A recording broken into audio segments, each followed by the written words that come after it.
हमारे भारतीय समाज में यह देखा जाता है कि युवक और युवतियों का विवाह परिवार के सदस्यों माता पिता के सहमति और पसंद से होता है। प्रायः युवक और युवती अपने पसंद से विवाह नहीं कर पाते हैं। कुछ सामाजिक बंधन है, कुछ सामाजिक दबाव के कारण वे ऐसा करने से डरते हैं। इस प्रकार जब कोई युवक और युवती अपनी पसंद से विवाह करते हैं तो प्रायः युवती के परिवार के सदस्य नाराज हो जाते हैं और नाराज़गी में युवती को अपने घर में कैद कर देते हैं, बंद कर देते हैं, घर से निकलने नहीं देते हैं। यह एक बहुत ही विषम परिस्थिति होती है जिसमें वह युवक जो शादी कर चुका है बहुत परेशान होता है और वह चाहता है कि ऐसी युवती को जो उसकी अब पत्नी हो चुकी है उसे कोई अवैध रूप से कैद ना कर सके, रोक ना सके। इस प्रकार की परिस्थिति में कानून का यदि सहारा लिया जाए, कानूनी सहायता प्राप्त की जाए तो बड़ी ही आसानी से युवती को उस कैद से निकाला जा सकता है। और इसके लिए एक उपाय होता है,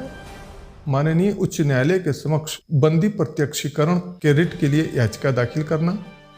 और दूसरा उपाय होता है दंड प्रक्रिया संहिता की धारा 97 के तहत प्रथम श्रेणी मजिस्ट्रेट के समक्ष याचिका दाखिल करना। इन दोनों ही याचिकाओं में न्यायालय द्वारा ऐसे व्यक्ति को जो कैद में है, जिसे घर के लोग बाहर नहीं निकलने दे रहे हैं, पुलिस की सहायता से न्यायालय में उपस्थित करवाया जाता है या घर पर महिला पुलिस जा कर के उस पीड़ित महिला का बयान दर्ज किया जाता है कि वास्तव में सच्चाई क्या है। और जब सच्चाई पता चल जाता है तो उस आधार पर मजिस्ट्रेट द्वारा, माननीय उच्च न्यायालय द्वारा आगे का निर्णय दिया जाता है। और यदि यह साबित हो जाता है कि ऐसी युवती का विवाह हिंदू विवाह अधिनियम की शर्तों के मुताबिक हो चुका है